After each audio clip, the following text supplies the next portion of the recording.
बिस्मिल्लाहिर्रहमानिर्रहीम। अस्सलाम वालेकुम नाज़रीन। कंबर शहदाद कोट का इलाका वगन टाउन आवारा कुत्तों की आमाजगाह बन चुका है, जिसकी वजह से इलाका मकीनों की ज़िंदगियों को भी ख़तरात लाक हो गए हैं, जबकि इलाके में जानवरों की वैक्सीन भी नापैद हो चुकी है। हमारे नुमाइंदा खसूसी अली गुल मुगैरी के मुताबिक इस हवाले से वगन मेन चौक पर वगन शहर के सियासी समाजी रहनुमाओं ने ज़िले इंतज़ामिया और टाउन इंतज़ामिया के खिलाफ एक एहतजाजी मुजाहरा किया। उनका कहना था कि टाउन इंतज़ामिया मुकम्मल तौर पर कुत्ते मारने में नाकाम हो चुकी है।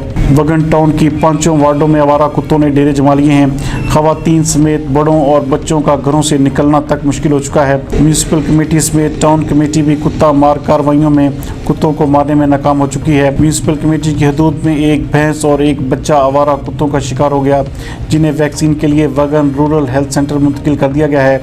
अस्पताल इंतजामिया के मुताबिक अदलिया के अहकाम होने के बावजूद कुत्ता मार कार्रवाइयाँ शुरू न करने के बायस आए रोज़ 4 से ज़ायद केसेस आना मामूल बन चुका है।